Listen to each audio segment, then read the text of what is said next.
Tuhan kepada aku.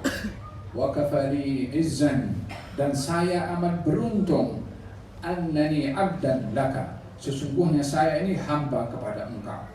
Kebanggaan seseorang terletak kepada pengakuannya kalau dirinya hamba kepada Allah, dan kebanggaan seseorang ketika menyadari kalau Allah adalah Tuhan kepadanya.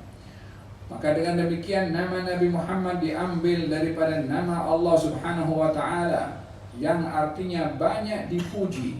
Saat kelahirannya diberi nama Muhammad oleh Abdul Muttalib sebagai ilham dari Allah. Lalu ditanya, kenapa kamu beri nama Muhammad?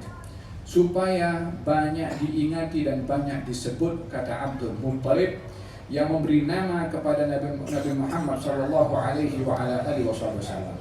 Kalau namanya Muhammad, yang artinya itu banyak dipuji, bagaimana nama itu akan terlihat kalau tak ada yang memuji?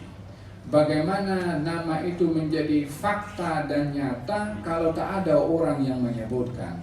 Oleh sebab itu, kehadiran kita ke tempat ini, memperbanyak berselawat kepada Rasulullah, adalah membenarkan kepada asir, rahasia yang diletakkan pada nama Nabi Muhammad dengan nama yang banyak dipuji. Oleh sebab itu kita berada dalam majelis ini bersalawat dan memuji kepada baginda Rasulullah sallallahu alaihi wasallam.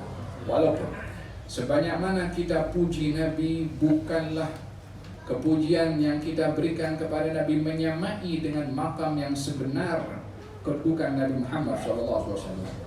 Kalau seseorang itu dipuji, biasanya dipuji bangga, biasanya yang dipuji berbunga hatinya. Kalau seseorang itu dipuji dengan bait-bait syair, maka orang yang dipuji akan merasa gembira. Tetapi kalau orang puji Nabi Muhammad SAW, yang memuji terhormat, bukan yang dipuji.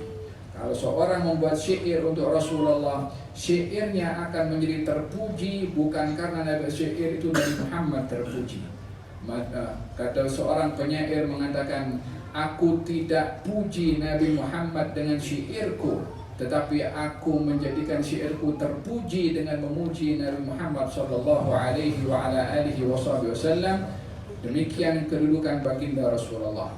Bagaimana tidak terpuji semua yang ada kaitan dengan baginda Rasulullah sallallahu alaihi wasallam, sementara di dalam penceritaan tentang Rasulullah, segala apa yang ada kaitan dengan Rasulullah maka ianya akan menjadi terpuji dan mulia. Kalau kita melihat di dalam kitab sejarah, Siti Aisyah meriwayatkan dalam kitab hadis, katanya disimpan baju Nabi SAW setelah wafatnya Rasulullah. Kemudian ada beberapa tampalan pada baju Nabi disimpan oleh Siti Aisyah. Untuk apa disimpan? Katanya supaya umatnya belajar bagaimana nabinya hidup dalam keadaan kesederhanaan, sehingga pakaiannya pun juga ada tampalan-tampalan supaya tak merasa dalam hidup ini serba berkekurangan daripada rezeki yang sudah diberikan oleh Allah Subhanahu wa Ta'ala, untuk mensyukuri seperti mana kehidupan Nabi Muhammad sallallahu alaihi wasallam.